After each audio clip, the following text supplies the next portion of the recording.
business partnerships, when they break down, it feels, I've never been divorced, but it feels like that's what it would be like, right? On a business level, professional level, financial level, not on a personal level, but it became on a personal level too, right? Where it was, his friends went with him, my friends came with me. It's super weird. Welcome to Beyond the Fail, the podcast where we talk to leaders and entrepreneurs about their biggest business failures. We'll deep dive into how they overcame these setbacks, the lessons they learned from them, all to help you gain valuable insights. Failure is an essential part of the business journey, as well as being the key to success. So we're here to show you how to thrive from it. Allan Draper is a lawyer turned entrepreneur who has built several multi-million-dollar companies across industries like home services, digital marketing, real estate, and legal services. He achieved one of his venture's multi-million-dollar successes in under a year and now has stakes in 20 companies. Today he shares his amazing journey and opens up about a challenging failure, the collapse of a business partnership with a very close friend, which impacted him both financially and personally. This is Beyond the Fail with Allan Draper. Allan, thanks for joining me today. So Allan, what would you say is your proudest moment in business? I have these moments where, so I own quite a few different businesses across a few different industries. So I'm not in the day-to-day of every single business. And so I have these moments where I will do, a monthly call or kind of this status update on a business. And I'll go in and I'll see changes that employees have made. And I'll see how they've improved the business and things that they've done to make the business better and to change things. And I honestly think that's, it's those moments that make me really excited about business. A lot of entrepreneurs have a hard time with that. They have a hard time with the control aspect, and I'm the opposite. I love seeing really bought-in employees, people that treat their jobs. They take them very seriously, and they take ownership and accountability.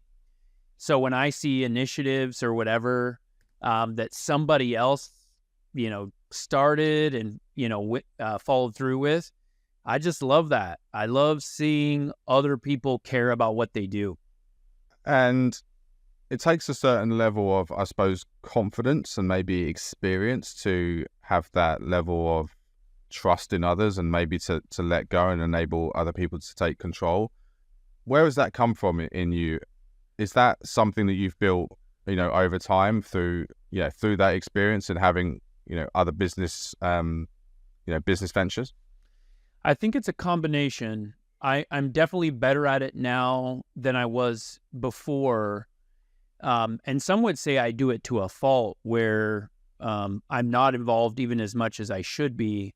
But even from the beginning, I was very good at letting other people take over responsibilities and accountability for different facets of my companies, because I realized early that I didn't have the time to do everything I wanted to do and do it alone. So part of that was because I was a practicing attorney and I quit to start a pest control company where we kill bugs at people's houses, right? So there's this common issue with people that start a business in an area where they're already an expert, where it's a lot harder for them to let go of control.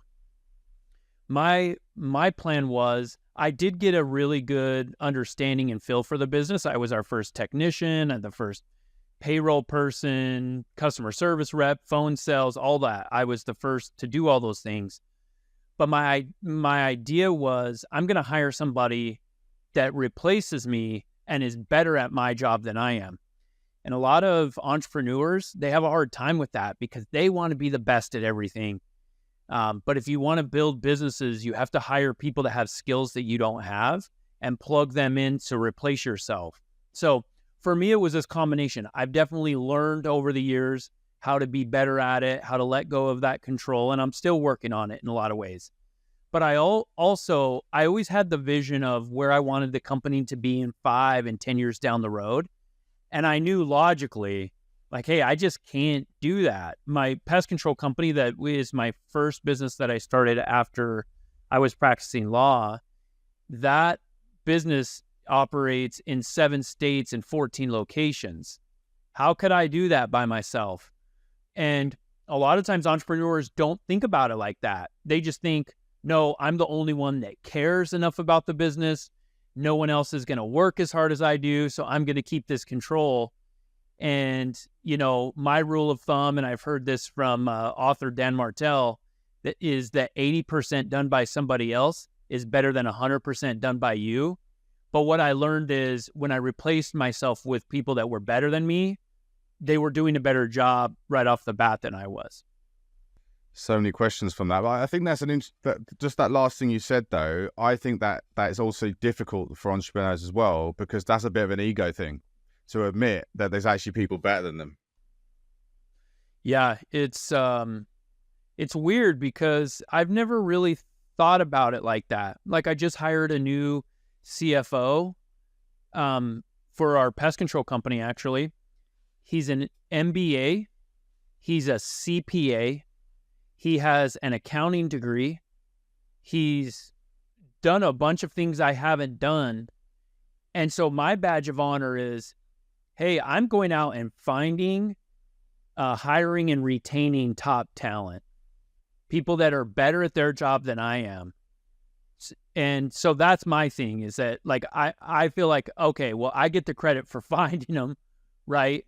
But yes, he's 100%. There's nobody that understands accounting and financial principles and financial planning and budgeting, all those things, that is going to say that I am better at his job than he is. It's just not true. No matter how emotional we get as entrepreneurs about our companies, which I get, like, I quit my job and as a lawyer to start a bug business. It was really personal. It was a family-owned business.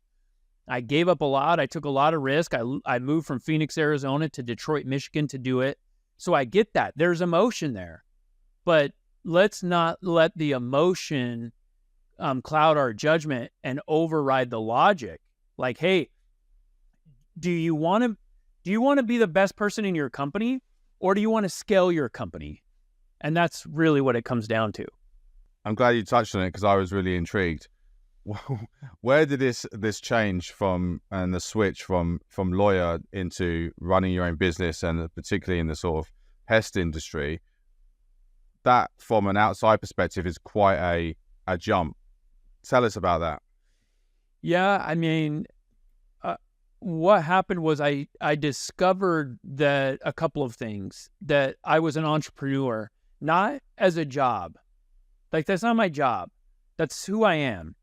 That's part of my personality. I'm a father, God-fearing. I love sports.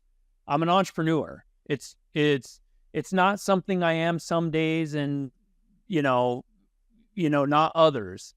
And it's, while some days, I regret it, or not regret it, but I have really tough days, and I ask myself why. Certainly I have those days. I've had a lot of them.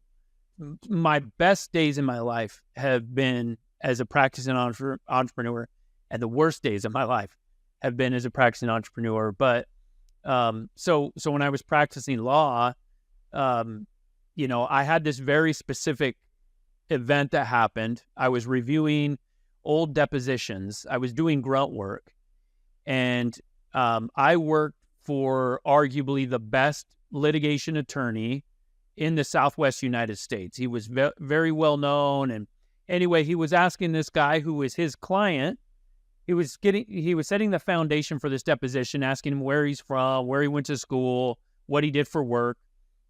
And our client that was answering these questions said, I actually have a law degree and I practiced law for a while. And this very renowned, very reputable attorney, he was very confused, you could tell.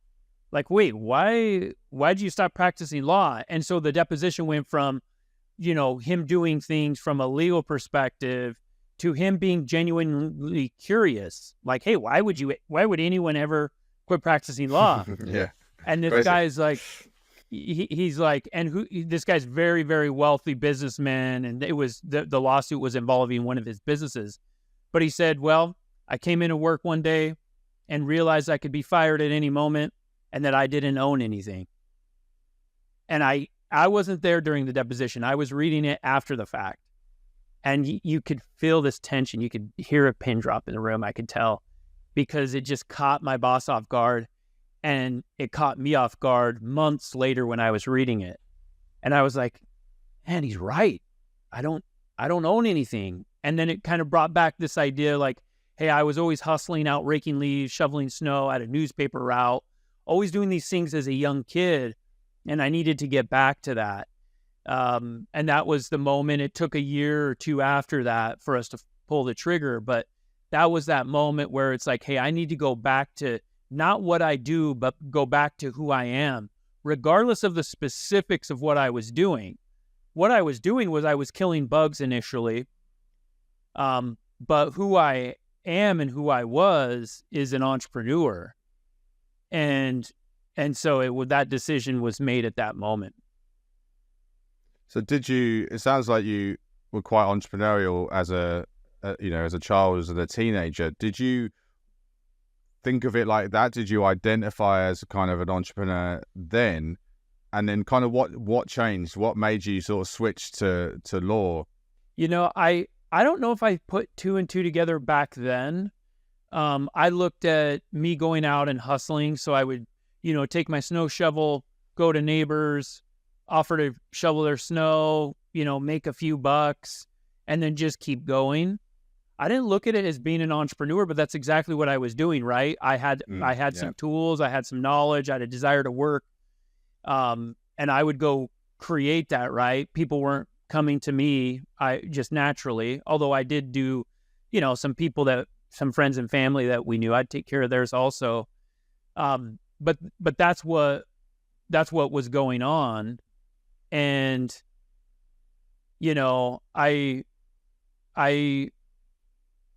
I think I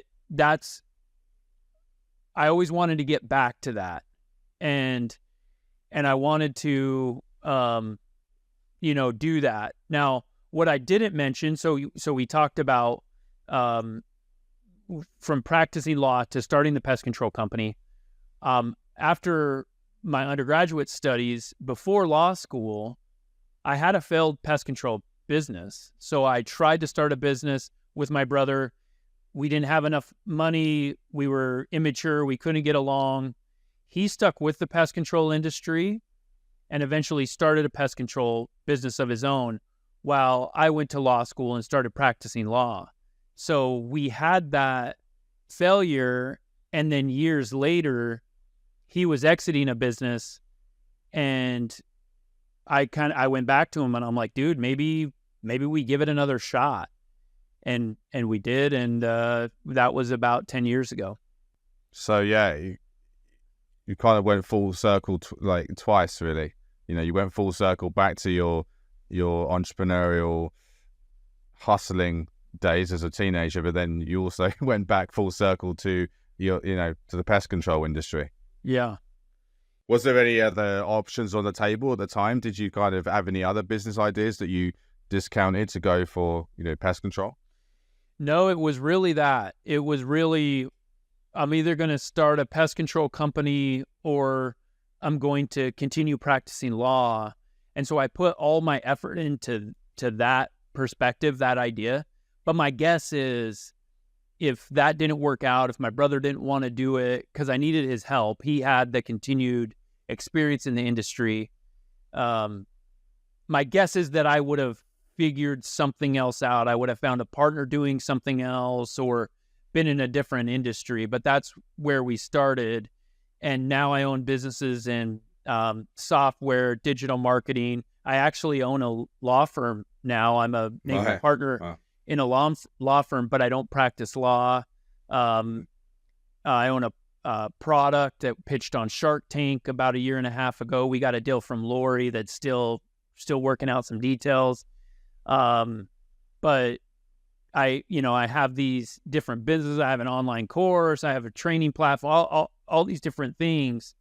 So for me, again, it goes back to my identity. Like, what do I view myself as? And I'm an entrepreneur. I'm not a pest control technician. I'm not a bug guy. I'm not even a lawyer. I mean, I am, but my identity doesn't include that. My identity is entrepreneur, whether it's killing bugs or filing lawsuits.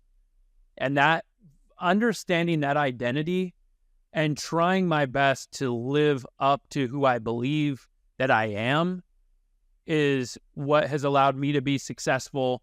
And it's also allowed me to go from, as the famous quote goes, from failure to failure without loss of enthusiasm. No, definitely. And also we're going to come to that. Another question I wanted to ask you described the change that you made from law to running your own pest control business, having to move cities and states. You described it as a risk. How did you get comfortable with that risk? Because, again, there might be people listening in a similar position. They've got a stable career, particularly, stable, which is law, right? And thinking back to what your boss's reaction, why would anyone leave law? Did people think you were a bit mad at the time? And how did you get comfortable with that risk? I have this saying that risk is less scary than regret. And so I try to view my decisions in my life through that lens. We talk very frequently about risk analysis, and we have to.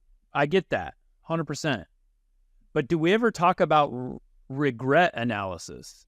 Do we ever think like, hey, what happens if I don't do this? Yes, I don't, there's no chance of me losing money. Yes, relationships.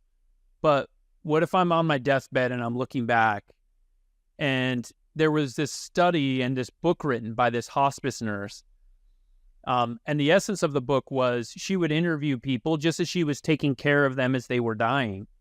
And she found out that people regretted much more things that they didn't do than the things that they did do that ended up being mistakes or failures, whatever you want to call them. And that made an impact on me.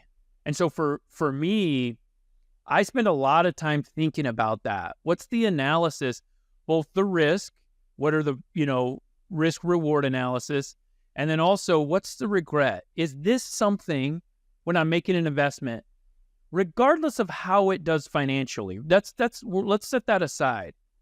That's part of the risk analysis. But the regret analysis is like, hey, am I gonna miss this? I'll give you an example. I'm a really big Atlanta Braves fan. It's one of the more popular teams, not the most popular baseball teams in professional baseball in the United States, but it's up there, probably top 10 or so. I've been a fan since I was 4 or 5 years old. I grew up in a small farming community on the Oregon-Idaho border. And back then, a guy named Ted Turner, who owned the team and also had a broadcasting station, he was broadcasting throughout the entire United States, which is kind of unheard of. So I was watching these games every day since I was 4 or 5. In 2021, they go to the World Series. And they hadn't been there since 1999. So it had been 22 years since they'd been to a World Series. And I was definitely going to go to a couple of games. But I was looking for seats one day, and I found this seat that was right behind the dugout, right behind where the players sit. And it was $7,000 for one seat. And I go talk to my wife, and I'm like, hey, I'm thinking about buying this seat. They don't go to the World Series every year. And she said, well, how are you going to feel if you pay $7,000 for that seat and you go to the game and they lose? And immediately, this is the way I think, Jeremy, immediately I said, not as bad as I'll feel if I don't buy the seat, I don't go to the game, and they win. And so as soon as I said that, I had answered my own question. I ended up going to the game. The night before that game, I sat with a friend in the outfield, didn't necessarily have the financial resources that I have. The next night, I sit there by myself. Incredible game. Braves win. They go on to win the World Series in 2021. So that's how I view it, right? I view it as what am I going to feel regardless of the result afterward, right? There's this whole movement, FOMO, right, of this fear of missing out. So for me, when I was practicing law, you know, I look at both ends of the spectrum, and I've noticed over the last decade that I have a really high risk tolerance. I could literally go back to living in a 2-bedroom apartment with my wife and 3 kids. I'm happy, right? Like, what's more interesting to me is, what's the story going to be? What am I going to learn?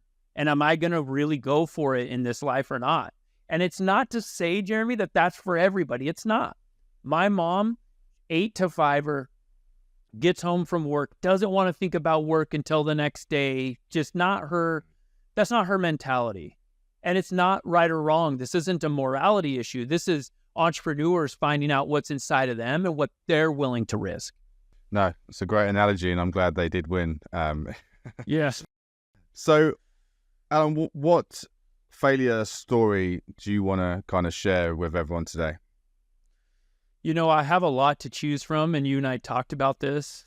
I think I'm going to take, and I have different levels of failures. I have failures where it's just purely financial.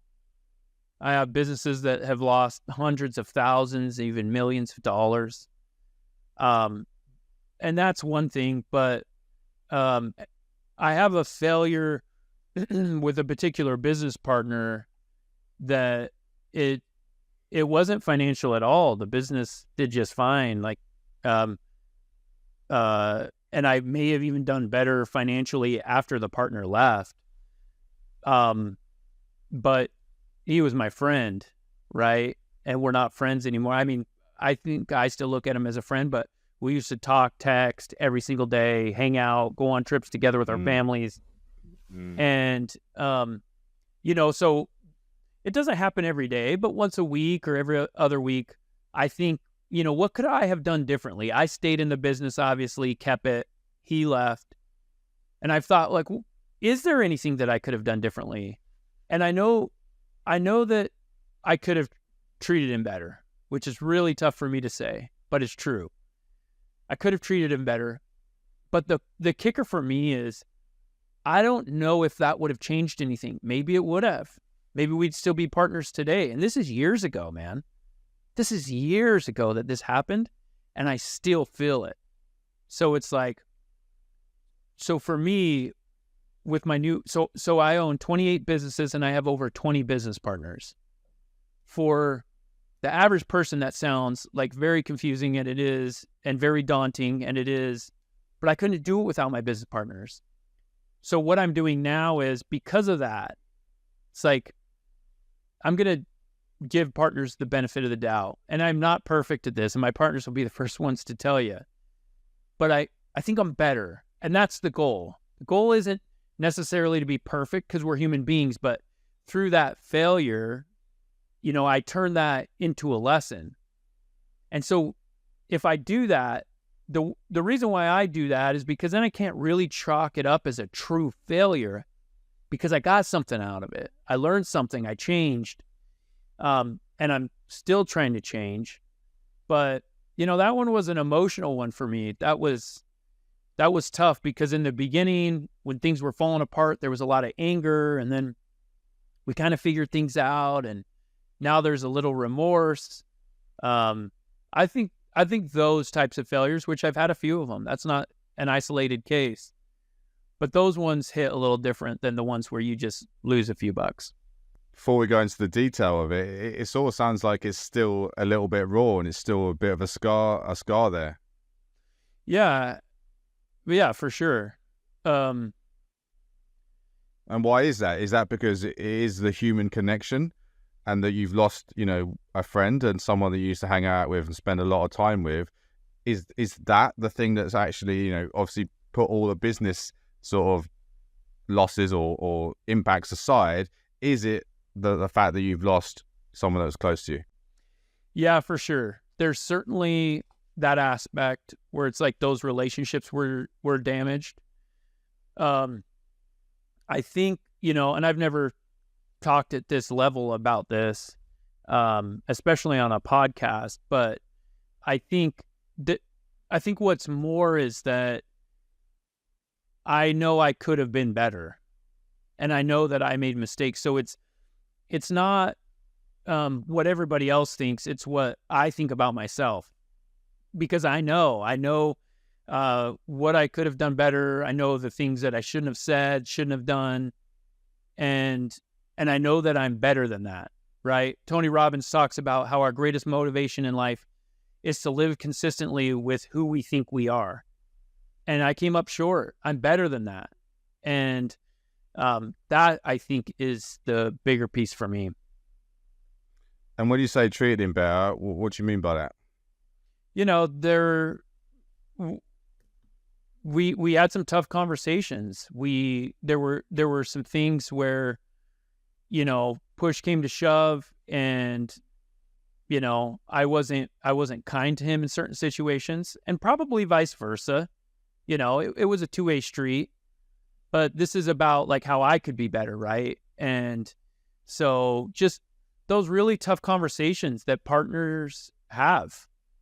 I could have done better. I could have listened more. What's interesting about a partnership is, at the end of the day, we want the same thing. We want the business to be successful. We want to continue to hire really good people and the business to scale and produce cash flow and all these things. And, but sometimes we disagree as to how to get there. And then we start to call into question the other partner's intentions and effort, all these things. And it's like, if you can just go back and just have this conversation like, hey, we're on the same page, we want the same thing. I think those conversations can be a little more amicable and a little more productive. The thing is that this was a very successful company. It still is today. It's an incredible company. And so it wasn't about that. That's even makes it sadder. So tell us about the context. What was the business, and did you start the business together as partners? Yeah, so I can't get into too many specifics. I have enough businesses that it's not super clear what I'm talking about right now.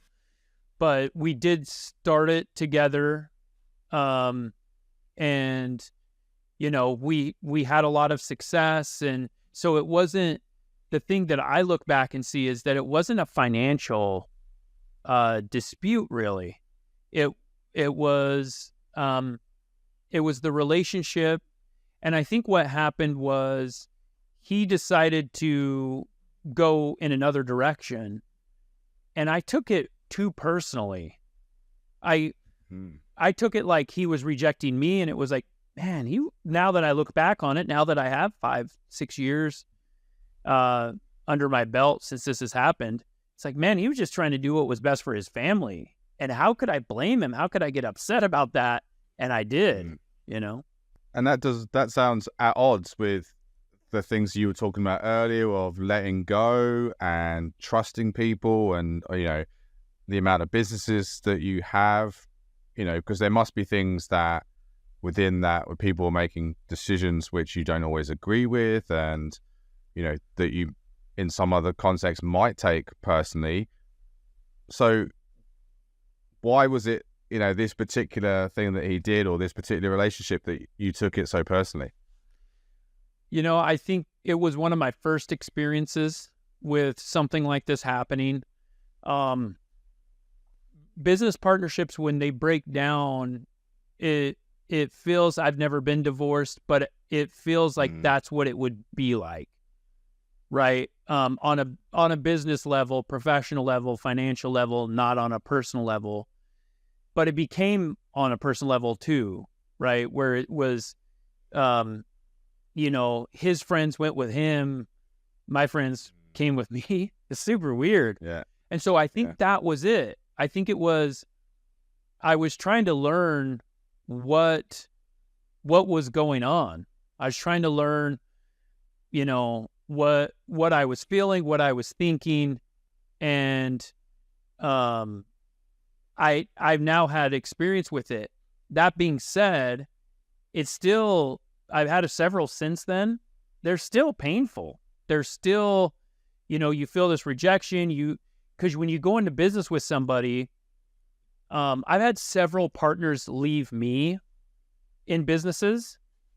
I have never quit on a business, if that makes sense. Even businesses that have failed, they failed when I was the last man standing. And so it might be that I put too much value in that when other partners are like, no, man, I'm out. This isn't making sense. It doesn't make sense for my family. I just can't let go. And it works well for me in certain aspects, businesses that are succeeding, going through tough challenges, things like that. I won't let go. I won't give up. But there's a time and a place. And I'm learning as I get older that not all businesses are meant to last forever. Very few are, and very few do. Some interesting reflections there. And you said that this has happened a few times since.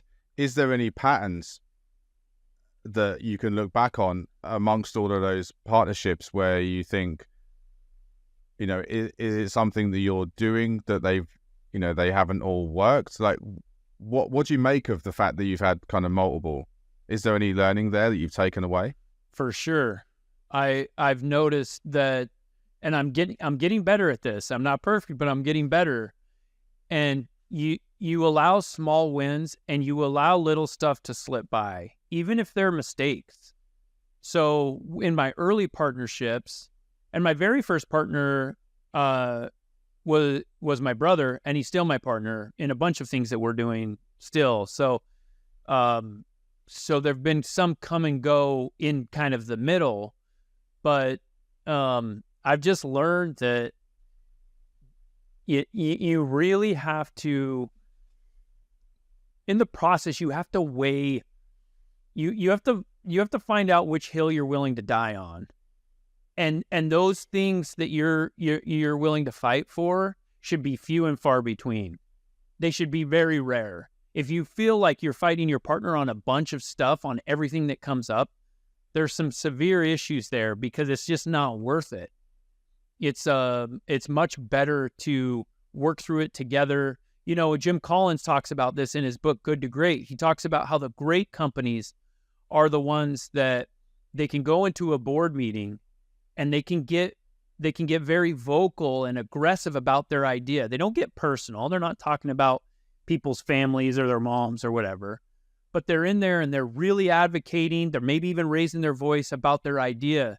But once that meeting's over, regardless of whose decision, regardless of whose idea they decided to follow, everybody in that room, all those partners, all those executives, they get behind that idea like it was their own. And I failed to do that with my partners. Sometimes I'm like, fine, let's do it that way. And then secretly I'm like hoping that it doesn't work out, which is weird, right? Because it's my business. And if it doesn't work out, it costs us money or employees or whatever. But sometimes I'm like, man, I would rather, this is really weird to vocalize, but I'll say something or I'll think something like, man, I would rather be right than make money or be successful. And if you're saying that, if you're a partner that's saying that, the problem's with you, right? Which means the problem was with me. So I'm hoping that's one of the things that I've identified. Let the partners have those small wins. You know, I have a partner right now, just really going through it with some stuff. And he called me the other day. It's like, hey, Allan, I need XYZ. Is that cool? Absolutely. Absolutely. And when you have that loyalty, that's when you get it back. You first give it. And I wasn't doing that early on. I was just fighting tooth and nail for every tiny little thing, even though I still believe I was right on a lot of those things. it ended up costing me much more than that thing was worth. And looking back on this main partnership failure that we're talking about, was there anything that, on reflection, was a kind of sign or any red flags that this was going to go the wrong way and, this wasn't going to work out? Was there anything you kind of missed? Yeah, like looking back on it, I mean, hindsight's 2020, right? Yeah.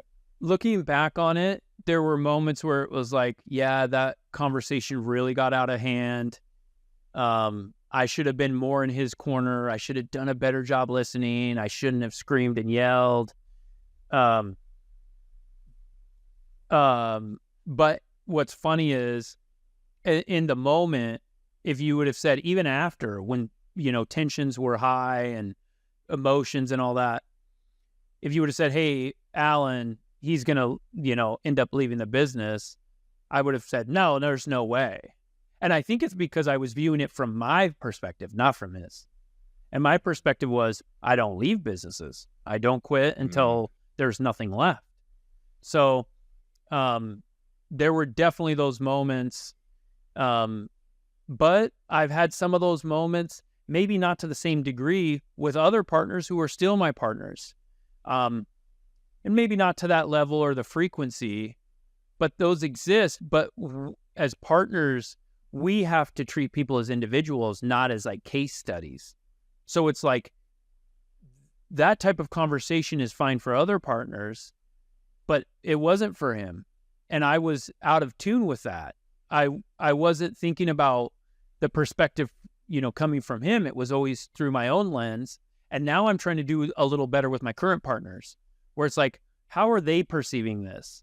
Because I'm tough. I'm aggressive. Like I can be a fighter, and not everybody's like that, and that doesn't make them any, lesser of a partner or business owner than I am.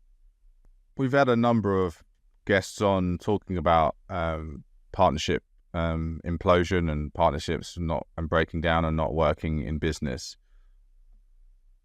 What advice would you give to listeners who are looking to get into business with someone in terms of, what process should they go through in terms of due diligence? Or is there any kind of things that you now put in place from all of your learnings to ensure that those partnerships are going to work?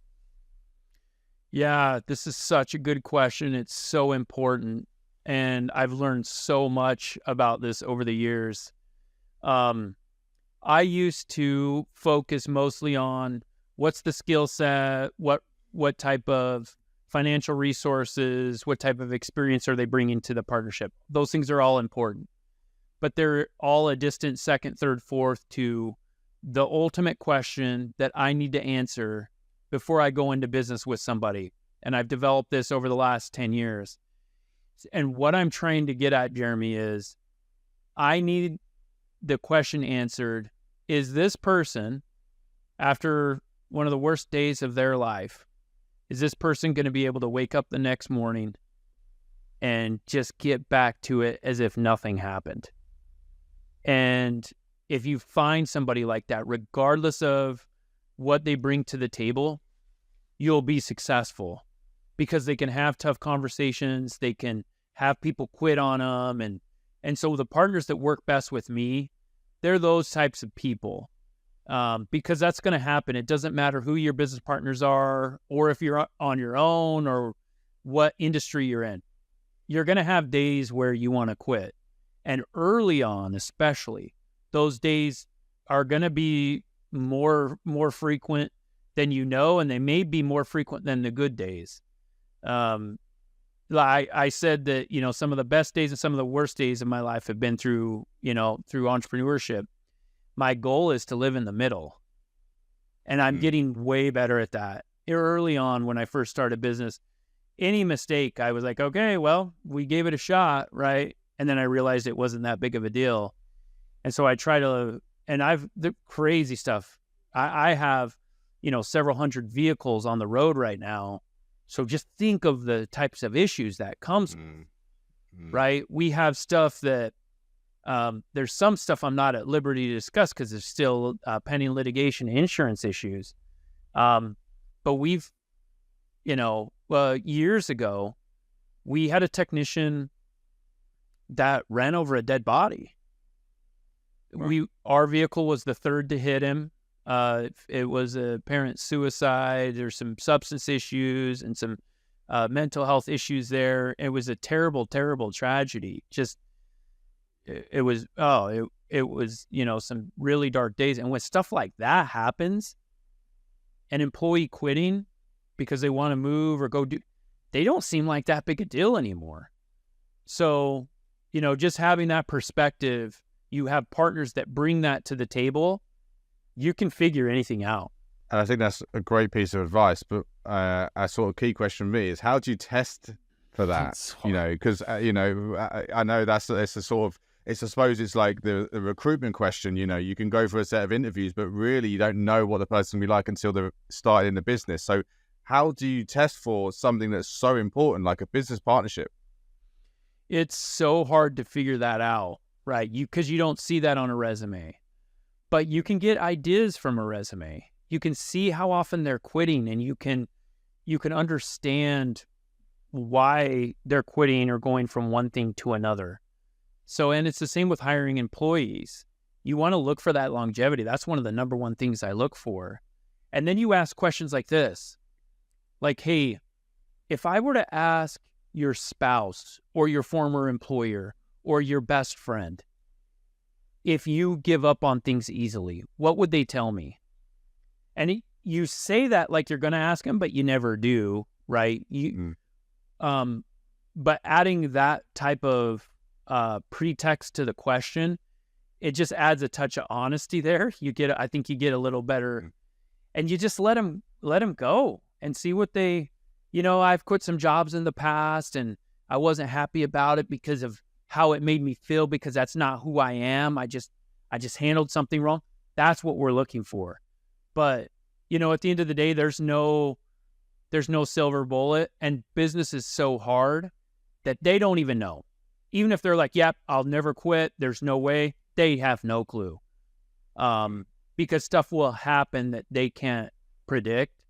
So you get to the point where you're like, all right, this dude's not going to give up. I think you find people that are honest with themselves, that can admit when they've made mistakes and learn from them. You find those types of people, but at the end of the day, it's a little bit of a crapshoot. You might just go to Vegas and put it on black. You talked about how this one hurt, and this one, we talked about some of the kind of emotional scars. Did that sort of failure change your perspective on business or life at all? Oh, absolutely. For one thing, it helped me. I think Simon Sinek talks a lot about finding your why and how it's important in motivation, especially when things get difficult. And this process helped me with that a little bit, where it was like, okay, this isn't just about the dollars and cents. There's a relationship aspect. And, I love the saying, if you want to go fast, go alone. If you want to go far, go together. And one of my personal core values is that you take someone with you. The journey's not that cool if you're by yourself. It's just not. And over the years, I've learned I love doing business with people I like. And I love winning together with people I have relationships with. And a lot of that started because of this scenario, where I was like, you know what, we fought as we tried to get to a settlement. We ultimately did, on his buyout and how much we were going to pay him over the years. I thought a lot about, like, okay, it wasn't just about dollars and cents. Like, there was this relationship aspect. And so that has impacted how I treat current partners, and as I'm going after my goals, just keeping things in context with, what is the true purpose? What are the things that once I get 5 years down the road, 10 years down the road, 30 years down the road, that I'm going to be glad I did. I'm going to go after those things and that direction, going to go that direction. And what are the things that I'm going to wish that I had done differently? And then I'm going to try to avoid those.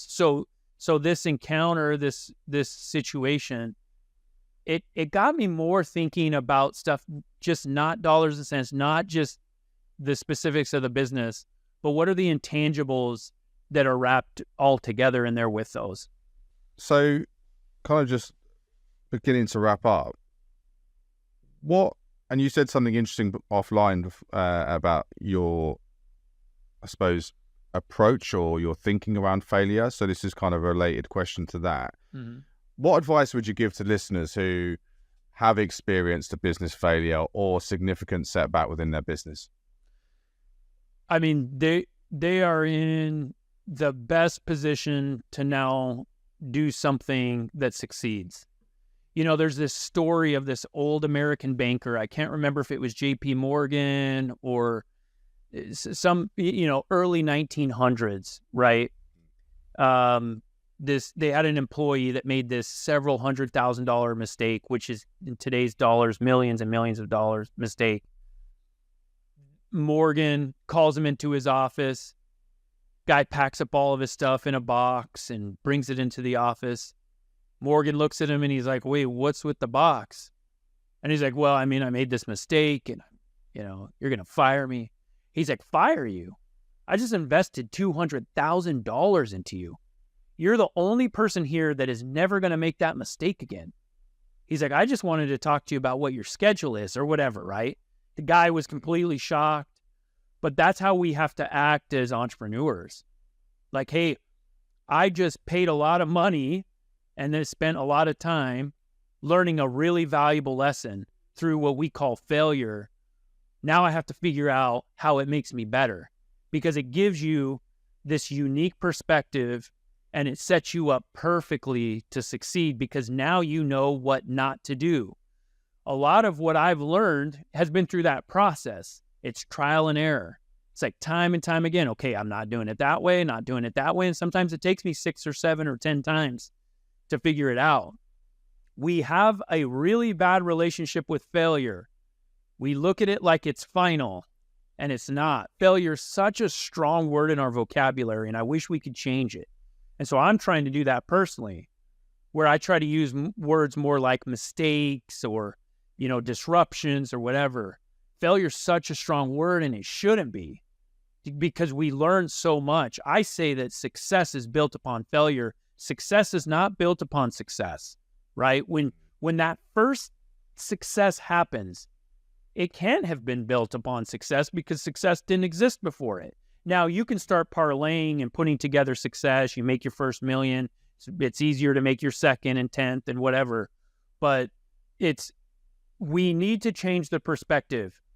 And I think it goes back to our tribe mentality. We didn't like to fail. We didn't like to break a leg, because when we were living in caves, we break a leg, tribe leaves us for the benefit of the tribe, right? They can't carry us and all these things. So we have this idea, and employees do this. You call them out on a mistake, they will fight, claw, scratch to tell you it wasn't their fault. When I'm their leader, I'm looking for the opposite. And what they're doing is they're fighting for their job. They're fighting to remain part of the tribe. And the opposite is happening. When somebody's like, you know what? I goofed that up. This is what I did. I shouldn't have done that. It's never going to happen again. That's how you save a job. So ultimately, I mean, I could go on for a long time about this because I have such a good relationship with failure, although it's really painful and I'm trying still to get better with it. It's our key. It's what makes us special. So, and if failure doesn't just mean business ended. The failures and mistakes happen all day, every day. And the faster you fail, the faster you make mistakes, the quicker you're going to get to success. So it's like, I employ a lot of door-to-door salesmen, and they have this mentality that every no they get gets them quicker, faster to a yes. And it's that same thing with failure.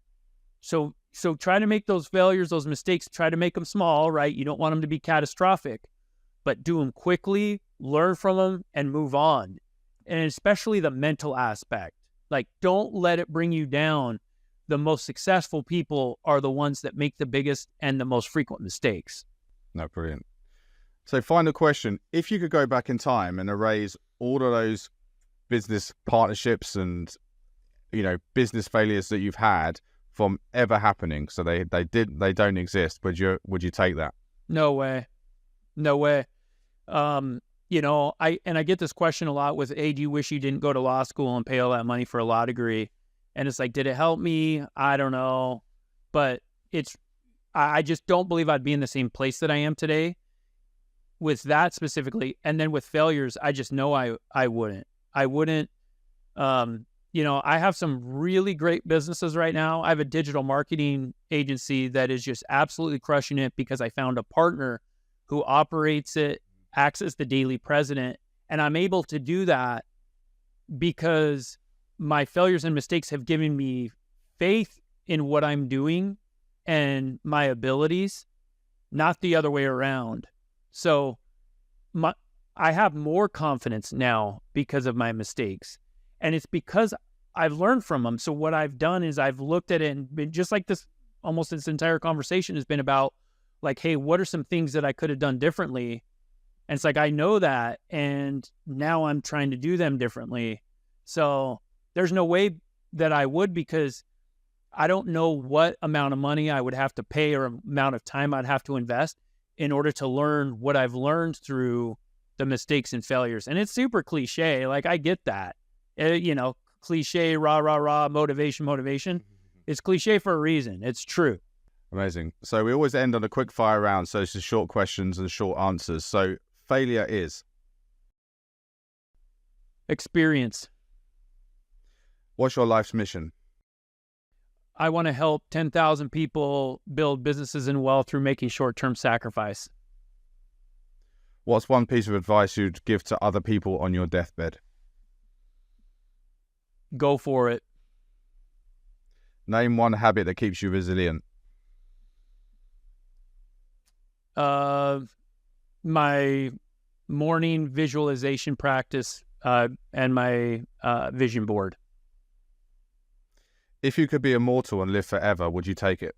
No. If you could swap places with any business person in the world, who would it be?